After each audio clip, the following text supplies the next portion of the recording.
Cinema शौकीन सबका स्वागत करता है। आज हम बात करने वाले हैं द लास्ट समुराई के बारे में। ये कहानी है नेथन एल्ग्रेन की, जो एक यूएस आर्मी कैप्टन था, लेकिन एक युद्ध के दौरान उसने बहुत सारे मासूम लोगों को मारा, जिसमें औरतें और बच्चे भी शामिल थे। और नेथन ने ऐसा इसलिए किया क्योंकि उसके साथ उसका सीनियर भी था और उसी ने सब पे दबाव डाला था गोली चलाने के लिए। लेकिन इतने सारे लोगों को मारने के बाद नेथन पश्चाताप में डूब गया और जल्दी ही उसने आर्मी को भी छोड़ दिया और एक शराबी बन गया। और वो शराब इसलिए पीता है ताकि उसने जो किया है उसके ख्याल उसे ना आए और जीवन यापन के लिए छोटे मोटे काम करने लगा। लेकिन सबको पता है कि नेथन कितना काबिल ऑफिसर था, इसीलिए नेथन की चर्चा हर जगह होती रहती है। कहानी की शुरुआत होती है और हमारे सामने जापान का दृश्य आता है और यहाँ पे हम एक समुराई को देखते हैं जिसका नाम है कात्सुमोतो। और वो अभी अपने ध्यान में होता है, तभी उसे एक बाघ की आकृति नजर आती है जो एक झंडे पे होती है। और वहीं पे उसे एक योद्धा के बारे में भी पता लगता है जो कभी किसी से भी हार नहीं मानता और वो अपनी अंतिम सांस तक लड़ते रहता है। तभी दूसरी तरफ हमारे सामने अमेरिका का दृश्य आता है और यहाँ पे बहुत सारे लोग जमा हुए होते हैं क्योंकि अभी यहाँ पे एक शो होने वाला है। और वो शो करता है नेथन, जो अपने युद्ध की कहानियां सुनाता है और वो बताता है कि बंदूक का क्या महत्व है और इससे बंदूक बनाने वाली कंपनियों का फायदा होता है और लोग बंदूक खरीदते हैं और वही लोग नेथन को पैसे भी देते हैं। और नेथन अपना जीवन यापन के लिए यही करता है, लेकिन नेथन का मन किसी काम में नहीं लगता। इसीलिए स्टेज पे अनाउंसमेंट होती है जब नेथन को आना होता है, लेकिन नेथन नहीं आता और हम उसे बैक स्टेज शराब पीते हुए देखते हैं और वो अपनी ही दुनिया में खोया होता है और उसे वही डरावने दृश्य नजर आ रहे होते हैं जब वो मासूम लोगों को मार रहा होता है। तभी यहाँ का आदमी उसे बताता है कि तुम्हें अब नौकरी से निकाल दिया जाएगा और ये तुम्हारा आखिरी शो होने वाला है क्योंकि तुम कभी भी अपनी एंट्री टाइम पे नहीं लेते। इसीलिए अब नेथन पहुंचता है स्टेज पे और एक बार फिर से अपने युद्ध की कहानी सुनाता है और वो यहाँ पे अपना अचूक निशाना भी दिखाता है, जिसे देख करके बहुत सारे लोग डर जाते हैं क्योंकि इतने सारे लोगों के बीच नेथन यहाँ पे गोलियां चला रहा होता है। इसीलिए लोग डरे होते हैं, लेकिन कुछ लोग नेथन से प्रभावित भी होते हैं कि उसका निशाना अचूक है। इसीलिए अब फाइनली नेथन को यहाँ से निकाल दिया जाता है। तभी नेथन को बुलावा आता है कर्नल बेगली का, जिनके अंडर में वो काम किया करता था। और नेथन मिलने जाता है बेगली से। तब हमें पता लगता है कि बेगली ही वो आदमी है जिसने इन्हें ऑर्डर दिया था उन मासूम लोगों को मारने का। इसीलिए नेथन बेगली से नफरत करता है, लेकिन नेथन के पास अभी कोई काम नहीं है, इसीलिए वो काम के चक्कर में यहाँ पे आया हुआ है। तभी बेगली यहाँ पे नेथन को मिलाता है ओमुरा नाम के एक बिजनेसमैन से और ओमुरा अपनी प्लानिंग बताता है और कहता है कि जापान के सम्राट का मैं सबसे खास आदमी हूँ और उन्हें सारे सलाह मैं ही देता हूँ। और अभी हम जापान को मॉडर्न बनाने वाले हैं। जापान बाकी देशों के मुकाबले बहुत पीछे है, इसीलिए हम जापान में बाहर का कल्चर लाने वाले हैं और अब वहाँ पे विदेशी कंपनियां होंगी और विदेशी तरीके से सारी चीजें होंगी और सारे लोग इस चीज से बहुत खुश हैं। लेकिन कुछ समुराई हैं जिन्हें जापान की सभ्यता से बहुत प्यार है और वो अभी भी जापान को पारंपरिक तौर पे काम करते हुए देखना चाहते हैं। इसीलिए अब वो बागी बन चुके हैं और वो हर जगह हमारे काम में हस्तक्षेप करते हैं। इसीलिए हमने एक नई आर्मी बनाई है, लेकिन उस आर्मी में सारे अमेच्योर लोग हैं। इसीलिए वो चाहते हैं कि नाथन उनकी आर्मी को ट्रेन करे और उन्हें इस काबिल बना सके कि वो समुराई का मुकाबला कर सके। और अब बेगली नेथन को बताता है कि उसे कितने पैसे मिलेंगे। अभी नेथन को जितना पैसा मिलता है उससे कई गुना ज्यादा उसे पैसा मिलने वाला है। इसीलिए नेथन इस काम को करने के लिए मान जाता है, लेकिन वो बेगली को कहता है कि मैं ये काम सिर्फ पैसे के लिए कर रहा हूँ और जब भी मुझे मौका मिलेगा मैं तुम्हारी जान ले लूंगा क्योंकि तुमने उस पाप को मुझसे करवाया है और तुम भी उस पाप के हिस्सेदार थे। और अब सारे लोग जापान के लिए निकल पड़ते हैं और जैसे ही ये लोग जापान में पहुंचते हैं नेथन की मुलाकात होती है साइमन नाम के आदमी से, जो उसके लिए ट्रांसलेटर का काम करने वाला है। फिर नेथन पहुंचता है उन लोगों के पास जिन्हें उसे ट्रेन करना है और वो देखता है कि ये सारे लोग बहुत ही अमेच्योर हैं। इन्होंने जिंदगी में कभी भी बंदूक नहीं उठाई है और ये कभी लड़े भी नहीं है। इन्हें जबरदस्ती इस आर्मी में भर्ती किया गया है, इसलिए नेथन समझ जाता है कि उसका काम बढ़ने वाला है। फिर भी वो पूरी शिद्दत के साथ उन्हें सिखाने लगता है, लेकिन वो बार बार ओमुरा और बाकी लोगों को आगाह करता है कि ये लोग बिल्कुल भी तैयार नहीं है, इन्हें बहुत वक्त लगेगा किसी भी युद्ध को लड़ने के लिए। लेकिन वो सारे लोग इनकी बातों को नजरअंदाज करते हैं और एक दिन इन्हें खबर मिलती है कि जल्दी ही समुराई रेल रोड पे हमला करने वाले हैं, इसीलिए इन्हें अपनी आर्मी को लेकर के उन पे हमला करना पड़ेगा। और इस बात को सुनने के बाद नेथन सबको मना करता है और कहता है कि ये लोग लड़ने के लिए बिल्कुल भी तैयार नहीं है। लेकिन नेथन की बात कोई भी नहीं सुनता क्योंकि इन लोगों के मरने जीने से किसी को कोई फर्क नहीं पड़ने वाला था। तभी बेगली नेथन को बताता है कि वो रेल रोड ओमुरा का प्रोजेक्ट है और वो किसी भी हाल में अपने प्रोजेक्ट को बर्बाद नहीं होने देगा, इसीलिए तुम लोगों को तैयार करो और उन पे हमला करो। और अब इन बातों को सुनने के बाद नेथन समझ जाता है कि ये लोग इतनी आसानी से नहीं समझने वाले, इसीलिए वो उस जगह पे जाता है जहाँ पे सारे लोग प्रैक्टिस कर रहे होते हैं और वो एक आदमी को कहता है कि मुझ पे गोली चलाओ। और इतना कहने के बाद वो उसके सामने खड़ा हो जाता है, लेकिन वो आदमी कहता है कि मैं आप पे गोली नहीं चला सकता। तब नेथन अपनी बंदूक निकाल लेता है और कहता है कि अगर मेरे 3 गिनने तक तुमने मुझ पे गोली नहीं चलाई तब मैं तुम पे गोली चलाऊंगा। और अब वो आदमी डर करके नेथन पे गोली चलाता है, लेकिन वो गोली नेथन से अलग जा करके लगती है और नेथन ने यहाँ पे अपनी जान जोखिम में सिर्फ इसलिए डाली होती है ताकि वो बेगली और ओमुरा को समझा समझा सके कि ये लोग तैयार नहीं है। लेकिन इतना सब कुछ करने के बाद भी इन दोनों को ये बात समझ में नहीं आती और ये दोनों कहते हैं कि तुम्हें कैसे भी उन पे हमला करना पड़ेगा। इसीलिए अगले दिन नेथन को सारे लोगों को लेकर के पहुंचना पड़ता है रेल रोड के पास, जहाँ उन्हें पता चला होता है कि समुराई इधर से ही आने वाले हैं और उनके साथ कात्सुमोटो भी होगा जो उनका मुखिया है। इसीलिए अब नेथन अगले दिन उस जगह पे पहुंचता है और वो अपने पूरे सेना के आगे होता है ताकि वो उन्हें बता सके कि क्या करना है। तब बैगली नेथन को कहता है कि तुम्हें लड़ने की जरूरत नहीं है, तुम सिर्फ इन्हें ट्रेन करने आए थे, इसीलिए तुम पीछे खड़े हो सकते हो। तब नेथन कहता है कि नहीं, मैं आगे खड़ा रहूंगा, क्योंकि नेथन जानता है कि उसकी सेना के पास बिल्कुल भी अनुभव नहीं है और वो सब कुछ खराब कर देंगे अगर वो अकेले हुए तो। और यहाँ के सारे लोग डरे होते हैं क्योंकि उनके दिल में खौफ होता है कि समुराई बहुत ही खतरनाक होते हैं। तभी ये देखते हैं कि समुराई इधर ही आ रहे हैं। तब नेथन इन सबको कहता है कि उनकी तरफ बंदूकें तानो, लेकिन कोई भी गोली नहीं चलाएगा। लेकिन जैसे जैसे समुराई नजदीक आते हैं गलती से इनसे गोली चल जाती है और सारे लोग गोलियां चलाने लगते हैं। लेकिन एक गोली चलाने के बाद इन्हें दोबारा रिलोड करना होता है और जब तक ये दोबारा अपनी बंदूकों को रिलोड करते तब तक समुराई इनके पास पहुंच जाते हैं और समुराई बहुत ही खतरनाक होते हैं, इसीलिए वो एक एक करके इन्हें मारने लगते हैं। और इस चीज को देखने के बाद बाकी सारे लोग यहाँ से भागने लगते हैं। लेकिन नेथन अभी भी समुराई से घिरा होता है और उसके पास कोई भी हथियार नहीं होता, फिर भी वो एक एक करके समुराई को मारने लगता है। और अब नेथन के हाथ में उनका झंडा होता है समुराइयों का और वो भी आधा टूटा हुआ होता है। फिर भी नेथन हार नहीं मानता और समुराई उसके पास आते जाते हैं और वो उन्हें मारते जाता है और उन्हें अपने पास नहीं आने देता और ऐसे ही लड़ते रहता है। लेकिन अब उसे समुराइयों ने चारों तरफ से घेर लिया है। तभी हम लाल पोशाक में एक समुराई को देखते हैं जो नेथन की तरफ आगे बढ़ता है और उसे घायल करने लगता है। और उसे घायल करने के बाद वो जैसे ही उसे मारने वाला होता है तभी नेथन उसे मार देता है और उस लाल पोशाक वाले समुराई की वहीं पे मौत हो जाती है। लेकिन अब नेथन बुरी तरीके से घायल है, फिर भी वो हार नहीं मानता और अब सारे समुराई उसे मारने वाले होते हैं। लेकिन अब कात्सुमोटो की नजर पड़ चुकी है नेथन पे और नेथन को लड़ते हुए देखने के बाद उसे वही दृश्य याद आया जिस दृश्य को उसने फिल्म के शुरुआत में देखा था। और कात्सुमोटो को लगता है कि जरूर इस आदमी में कोई बात है या फिर ये कोई मसीहा है। इसीलिए जैसे ही उसके लोग उसे मारने जाते हैं कात्सुमोटो सबको रोक देता है और कहता है कि इसे मत मारो, इसे हमारे कबीले लेकर के चलो। और अब सारे समुराई नेथन को उठा लेते हैं और उसे लेकर के जाते हैं अपने गाँव। लेकिन नेथन की हालत बहुत ही ज्यादा खराब होती है और उसके शरीर पे बड़े बड़े घाव लगे होते हैं। इसीलिए अब एक औरत उसका उपचार करने लगती है और इस औरत का नाम है ताका। और ताका उसी आदमी की पत्नी है जिस आदमी को आज नेथन ने मारा था, जो आदमी लाल पोशाक में था। फिर भी ताका नेथन को बचा रही है, लेकिन नेथन यहाँ पे दर्द से कराहता है और वो चिल्लाते रहता है और वो धीरे धीरे ठीक होने लगता है। लेकिन उसे अभी भी वो डरावने सपने आते हैं, इसीलिए वो रात भर चिल्लाते रहता है और वो रात भर शराब मांगता है, लेकिन कोई भी उसे शराब नहीं देता। फिर धीरे धीरे उसकी आदत में सुधार होने लगती है और वो चलने फिरने लगता है। तब उसे पता लगता है कि जिस आदमी को उसने मारा था उसी की पत्नी उसका उपचार कर रही है। इसीलिए अब नेथन को बहुत ज्यादा अफसोस होता है। और दूसरी तरफ ताका अब परेशान हो चुकी है, वो अपने पति के कातिल को हर रोज देखती है, इसीलिए वो परेशान होने लगती है। इसीलिए वो बात करती है कात्सुमोटो से,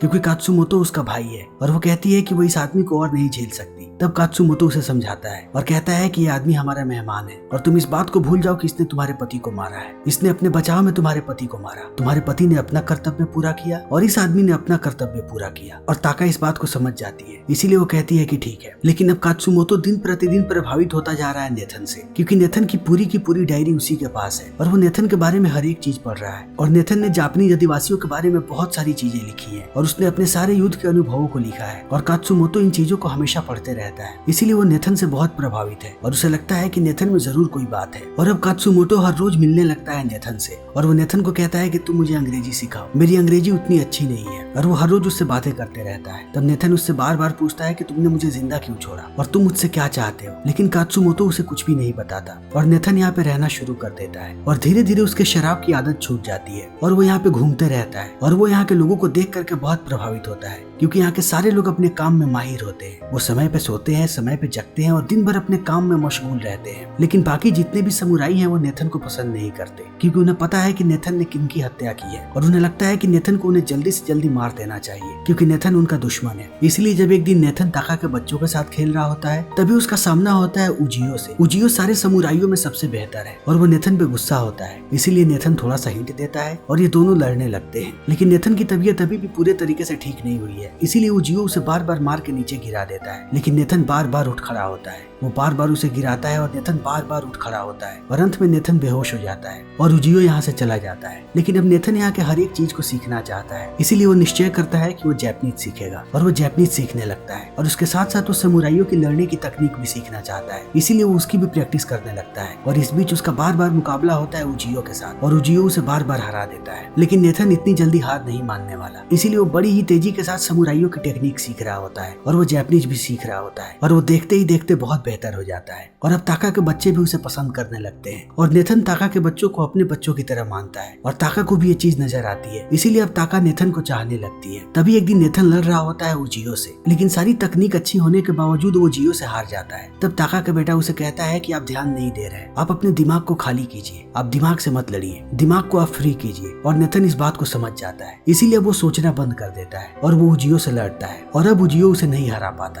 और सारे लोग इस चीज को देख करके चौंक जाते हैं कि नेथन अब उनके सबसे खतरनाक योद्धा को टक्कर दे रहा है। लेकिन अब सारे लोग नेथन को पसंद भी करने लगे हैं क्योंकि वो धीरे धीरे इनके साथ घुल मिल गया है। तभी इसी रात एक फंक्शन हो रहा होता है और सारे लोग एंजॉय कर रहे होते हैं और नाटक देख रहे होते हैं और इस नाटक में कात्सुमोटो भी भाग ले रहा होता है। तभी यहाँ पे बहुत सारे निंजा आ जाते हैं जो यहाँ पे कात्सुमोटो को मारने आए होते हैं और कात्सुमोटो उनके निशाने पे होता है और वो तीर चलाने ही वाले होते हैं। तभी नेथन उन्हें देख लेता है और वो कात्सुमोटो को आगाह कर देता है, इसीलिए कात्सुमोटो बच जाता है। लेकिन अब सारे लोग निंजाज पे हमला करने लगते हैं और यहाँ पे घमासान लड़ाई होने लगती है और नेथन भी सबसे लड़ता है, लेकिन वो ताका और उसके दोनों बच्चों के साथ होता है ताकि उन्हें कोई चोट ना पहुंचाए और वो उनकी सुरक्षा कर रहा होता है। उनके पास जो भी आता है नेथन उन्हें मार देता है और ताका इन सारी चीजों को देख रही होती है कि नेथन उनके लिए अपना जान भी देने को तैयार है। और कात्सुमोटो भी इन चीजों को देखता है क्योंकि वो इसके साथ ही लड़ रहा होता है और यहाँ पे नेथन सबका दिल जीत लेता है, इसीलिए कात्सुमोटो उसकी डायरी वापस करता है। तब नेथन कहता है कि तुम इसे वापस क्यों कर रहे हो? तब कात्सुमोटो कहता है कि जब तुम मेरे दुश्मन थे तब मैंने इसे वापस लिया था, लेकिन अब तुम मेरे दोस्त हो इसीलिए मैं तुम्हें वापस दे रहा हूँ। और इतना कहने के बाद कात्सुमोटो कहता है कि हम टोक्यो जा रहे हैं और तुम हमारे साथ चलो क्योंकि तुम्हारी जगह वहीं पे है और हम तुम्हें सम्मान के साथ वहाँ पे छोड़ेंगे। लेकिन यहाँ पे नेथन को देख के ऐसा लगता है कि वो यहाँ से जाना नहीं चाहता, फिर भी नेथन इनके साथ चला जाता है और वो जैसे ही टोक्यो पहुंचता है सारे लोग उसे देख करके बहुत खुश होते हैं। तभी ओमूरा उससे मिलता है और नेथन यहाँ पे देखता है कि विदेशी बहुत सारे हथियार लाए गए हैं यहाँ की सेना के लिए। इनके पास अब तोप है और उसके साथ साथ ऐसी बंदूकें हैं जो एक बार में सैकड़ों गोलियां चलाती हैं। और अब ओमूरा का सिर्फ और सिर्फ एक ही मिशन है कि वो सारे समुराइयों को खत्म कर दे। इसीलिए ओमूरा जब नेथन से मिलता है तब कहता है कि मैं चाहता हूँ कि अब तुम हमारी सेना का नेतृत्व करो, न कि सिर्फ उन्हें ट्रेनिंग दो, और इसके लिए हम तुम्हें मुंह मांगी कीमत देंगे। लेकिन नेथन इन बातों से इनकार कर देता है और कहता है कि मैं आपका साथ नहीं दे सकता। तभी हम कात्सुमोटो को देखते हैं जो मिलता है सम्राट से और वो सम्राट को बताता है कि जापान के लिए क्या सही है। जापान को पश्चिमी सभ्यता नहीं चाहिए बल्कि उन्हें जापान की सभ्यता सीखने की जरूरत है। और कात्सुमोटो ये सारी बातें सम्राट को इसलिए बता पा रहा होता है क्योंकि एक वक्त में कात्सुमोटो टीचर था सम्राट का और सम्राट ने उनसे बहुत सारी चीजें सीखी है। लेकिन अब ओमूरा ने सम्राट का ब्रेन वॉश किया है और सम्राट अभी एकदम बच्चे हैं, इसीलिए उन्हें कुछ भी समझ में नहीं आ रहा कि जापान में क्या हो रहा है। और कात्सुमोटो भी इन बातों को समझ जाता है कि ओमूरा ने पूरी तरीके से सम्राट को अपने काबू में कर रखा है। इसीलिए कात्सुमोटो समझ जाता है कि अब सम्राट के हाथ में कुछ भी नहीं है और वो पहुंचता है काउंसिल में। तब ओमूरा उसे नए नियम बताता है और कहता है कि अब हम बिल्कुल भी हिंसक नहीं बन सकते और हम आने वाली पीढ़ी को बताएंगे कि हिंसा कितनी बुरी चीज है। इसीलिए कोई भी इंसान तलवार अपने पास लेकर के नहीं घूम सकता। लेकिन कात्सुमोटो इन बातों को मानने से इनकार कर देता है। तभी कात्सुमोटो को गिरफ्तार कर लिया जाता है कि उसने सम्राट के नियमों का उल्लंघन किया है। तभी बैगली पहुंचता है नेथन के पास और उसे पूरी बात बताता है और कहता है कि अब समुराई खत्म होने वाले हैं क्योंकि हम लोगों ने उनके मुखिया को पकड़ लिया है और अब रात में कात्सुमोटो को मार दिया जाएगा। और जैसे ही नेथन को ये बात पता लगती है वो सारे समुराइयों को खबर कर देता है और रात में नेथन के पास बहुत सारे समुराई आते हैं जिनमें उजियो होता है और कात्सुमोटो का बेटा भी होता है। और अब वो देखते ही देखते कात्सुमोटो के पास पहुंच जाते हैं और यहाँ के सारे लोगों को मारते हैं और उसे लेकर के भागने लगते हैं। लेकिन ये सारे लोग उन पे अंधाधुंध गोलियां चला रहे होते हैं। तभी इन गोलियों की चपेट में कात्सुमोटो का बेटा आ जाता है और वो मरने लगता है और वो मरते समय अपने पिता को कहता है कि मैं यहाँ पे लड़ना चाहता हूँ और मैं लड़ूंगा तब तक आप लोग यहाँ से भाग जाएंगे। और इस चीज को देखने के बाद कात्सुमोटो बहुत दुखी होता है, लेकिन वो जानता है कि उसका बेटा कितना बहादुर है, इसीलिए लोग यहाँ से चले जाते हैं और कात्सुमोटो के बेटे की मौत हो जाती है। लेकिन अब ओमूरा आग बबूला हो चुका है, इसीलिए वो अपनी एक विशाल सेना को भेजता है समुराइयों के पास और ये विशाल सेना आगे बढ़ने लगती है समुराइयों को मारने के लिए। और कात्सुमोटो को भी ये बात पता लग जाती है और उन्हें ये बात भी पता है कि उनके पास बस मुट्ठी भर सेना है और अब शायद जल्दी ही समुराइयों का अंत होने वाला है। तब नेथन कहता है कि इतनी जल्दी हमारा अंत नहीं होगा। आपने शायद यूनान के उन 300 योद्धाओं के बारे में सुना होगा जो 3 दिन तक फारसी सेना से लड़ते रहे थे और हजारों फारसी सेना को मारा था और पूरे फारस को हिला के रख दिया था। तब इन बातों को सुन के कात्सुमोटो कहता है कि अंत में उनका क्या हुआ। तब नेथन कहता है कि वो सारे मारे गए, लेकिन उन लोगों ने सबके गुरूर को पैरों तले रौंद दिया और हम भी दिमाग से लड़ेंगे। हमें पता है कि उनके पास तोप और बंदूकें हैं, इसीलिए हम उन्हें अपने तलवार के नजदीक लाएंगे और हम उन्हें पहाड़ों के बीच लाएंगे, जिन पहाड़ों से हम अच्छी तरीके से वाकिफ हैं, लेकिन उन्हें इन पहाड़ों का बिल्कुल भी इल्म नहीं है। और कात्सुमोटो को भी ये बात पसंद आती है, इसीलिए अगले दिन अब ये लोग युद्ध की तैयारी करने लगते हैं। और जब नेथन अपने आप को तैयार कर रहा होता है, तभी ताका उसके पास आती है और उसे अपने पति का लाल पोशाक देती है और अपने हाथों से पहनाती है। और यहाँ पे वो अपने प्यार का इजहार भी करती है नेथन से, और नेथन भी अपने प्यार का इजहार करता है, और ये दोनों एक दूसरे को किस करते हैं। और नेथन लाल पोशाक में बाहर निकलता है, तब उसे देख करके सारे लोग खुश हो जाते हैं। और कात्सुमोटो उसे एक समुराई तलवार देता है और ये लोग पहुंचते हैं युद्ध के रणभूमि में। लेकिन युद्ध के शुरू होने से पहले साइमन को नेथन अपनी पूरी किताब देता है, क्योंकि वो जानता है कि कहीं वो इस युद्ध में जिंदा ना बचे। तब ये कहानी लोगों तक पहुंचनी चाहिए। उसने अपनी बुक में पूरे समुराइयों के बारे में लिखा है। और अब देखते ही देखते यहाँ पे घमासान युद्ध शुरू हो जाता है और वो सारे लोग इन पे तोप बरसाने लगते हैं और गोलियां। इसीलिए ये लोग भी अपने दिमाग का इस्तेमाल करते हैं और उनके तोप और बंदूकों के रेंज से पीछे हटने लगते हैं। और इस चीज को देख करके ओमुरा की सेना एकदम भड़क जाती है और वो इनके पीछे भागने लगती है। और ये लोग यही चाहते थे कि वो लोग इनके पीछे पर्वतों में आए, और ऐसा ही होता है। वो लोग पर्वतों में आने लगते हैं, लेकिन बैगली भी उनकी चाल को समझ जाता है, इसीलिए वो पूरी सेना को एक साथ नहीं भेजता। वो थोड़ी थोड़ी सेना को आगे भेजने लगता है। और जैसे ही सेना आगे जाती है, इन लोगों ने जाल बिछा रखा होता है और अब ये चारों तरफ आग लगा देते हैं और उनकी सेना जलने लगती है। तब उनकी सेना की दूसरी टुकड़ी आती है और तब ये सारे लोग हमला करते हैं और अब ये लोग सबको मारने लगते हैं और इनके सामने उनकी सेना नहीं टिक पाती। लेकिन जब दूसरी टुकड़ी आती है, तब वो लोग इन पे भारी पड़ने लगते हैं। तभी हमें इनकी आखिरी चाल पता लगती है। इन लोगों ने भी अपने सेना की आधी टुकड़ी को छुपा दिया था, जिसका नेतृत्व वो जियो कर रहा है, और वो अब घोड़े से इन पे हमला करता है। और अब ओमुरा की सारी सेना इनके सामने होती है, इसीलिए यहाँ पे घमासान लड़ाई होने लगती है। और देखते ही देखते ये सारे लोग यहाँ पे लाशें बिछा देते हैं। ये लोग ओमुरा की पूरी सेना को खत्म कर देते हैं, लेकिन बहुत सारे समुराई भी मारे गए हैं और अब बस गिने चुने समुराई बचे हैं। और इन्हें पता है कि ओमुरा जल्दी ही अपनी और सेना को भेजेगा, इसीलिए ये लोग निश्चय करते हैं कि ये लोग आखिरी सांस तक लड़ेंगे और जितने बचे हुए लोग हैं ये उन्हें भी मार देंगे। इसीलिए अब सारे बचे हुए लोग पूरे जोश में आगे बढ़ने लगते हैं और वो लोग बचे हुए लोगों के नजदीक आने लगते हैं। और बैगली इन सारी चीजों को देख करके डर जाता है, इसीलिए वो अपनी बंदूकें निकालने के लिए कहता है। और अब ये लोग तोप छोड़ते हैं और उस तोप से गोली चलाने लगते हैं, जो कि मिनटों में सैकड़ों गोलियां छोड़ती है। और अब ये गोलियां एक एक करके समुराइयों को छलनी करने लगती है और एक एक करके समुराई मरने लगते हैं। वो जियो की मौत हो जाती है और कात्सुमोटो को भी बहुत सारी गोलियां लग जाती है और नेथन को भी गोली लगी होती है। इसीलिए अब सारे समुराई जमीन पे गिर जाते हैं और ये लोग अंधाधुंध गोलियां चलाने लगते हैं और सबकी मौत हो जाती है। लेकिन अंत में कात्सुमोटो और नेथन जिंदा बचते हैं। तब कात्सुमोटो कहता है कि मुझे सम्मान के साथ मरना है। और समुराई जब किसी भी युद्ध में हारते हैं, तब वो अपनी जान ले लेते हैं या फिर दूसरा समुराई उनकी जान लेता है। इसीलिए कात्सुमोटो नेथन को कहता है कि मेरी तलवार उठाओ। और नेथन जानता है कि कात्सुमोटो को सम्मान की मौत चाहिए, इसीलिए नेथन कात्सुमोटो के सीने पे तलवार रखता है और उसे आर पार कर देता है। और कात्सुमोटो को मिलती है सम्मान की मौत। और इसे देखने के बाद सारी जापानीज सेना की आंखों में आंसू आ जाते हैं और उन्हें पता लगता है कि असली सेना क्या होती है। और नीचे गिरने से पहले ही नेथन ने बैगली की तरफ अपना तलवार फेंका था और उसे मार दिया था। और इस तरीके से नेथन का भी बदला पूरा हुआ था। और अब सारे लोग इन सारे समुराइयों के सामने नतमस्तक हैं और वो सारे समुराइयों को श्रद्धांजलि दे रहे हैं। और अब आखिरी समुराई जिंदा बचता है और वो है नेथन। तभी हम सम्राट को देखते हैं, जिसके पास सारे विदेशी लोग होते हैं और वो नए नए ऑफर्स लेकर के आए होते हैं जापान के लिए। और अभी सम्राट उन ऑफर्स को स्वीकार करते उससे पहले वहाँ पे नेथन पहुंच जाता है और वो सम्राट को पूरी बात बताता है कि कात्सुमोटो कैसे मरा। और इतना कहने के बाद वो कात्सुमोटो की तलवार सम्राट को देता है और इस चीज को देखने के बाद सम्राट की आंखों में आंसू आ जाते हैं और उसे पता लगता है कि कात्सुमोटो क्या सोचता था और उसने अपनी संस्कृति को बचाने के लिए अपनी जान दे दी और इससे बड़ी बात नहीं हो सकती। इसीलिए अब सम्राट की आंखें खुल जाती हैं और वो सारे विदेशी लोगों को मना कर देते हैं और कहते हैं कि अब हमारे बीच कोई भी समझौता नहीं होगा। तभी ओमुरा गुस्सा हो जाता है और वो सम्राट को ये सब करने से मना करता है। तब सम्राट को एहसास होता है कि ओमुरा क्या चाहता है, इसीलिए वो कहते हैं कि तुम्हें सजा मिलेगी, तुमने बहुत सारे समुराइयों के साथ गलत किया है, इसीलिए हम तुम्हारी सारी संपत्ति को जब्त कर लेंगे और उन्हें गरीब लोगों में बंटवा देंगे। लेकिन ओमुरा इस बात को भी नहीं मानता। तब सम्राट कात्सुमोटो की तलवार निकालते हैं और कहते हैं कि अगर तुम्हारे में इतनी हिम्मत है और तुम्हें मेरा फैसला पसंद नहीं, तब तुम भी कात्सुमोटो की तरह अपनी जान ले सकते हो। लेकिन ओमुरा ये नहीं कर सकता क्योंकि वो कायर है, इसीलिए वो पीछे हट जाता है। तब सम्राट नेथन से कहते हैं कि मुझे कात्सुमोटो के बारे में और बताओ। और अब समय ऐसे ही बीतने लगता है और थोड़े समय के बाद हम नेथन को देखते हैं जो पहुंचता है समुराइयों के गांव में और वहाँ पे वो ताका को देखता है और वो निश्चय करता है कि अब वो अपनी पूरी जिंदगी ताका के साथ बिताएगा और उसके बच्चों के साथ। और ताका भी नेथन को देख करके खुश होती है और ये दोनों एक दूसरे को देखते हैं और ये फिल्म यहीं पे खत्म हो जाती है। तो दोस्तों, इसी के साथ हमारी आज की ये वीडियो यहीं पे खत्म होती है। उम्मीद है कि आपको हमारी ये वीडियो पसंद आई होगी। अगर आपको हमारी ये वीडियो पसंद आई हो तो इसे लाइक करें, शेयर करें और चैनल को सब्सक्राइब करें। Thank you.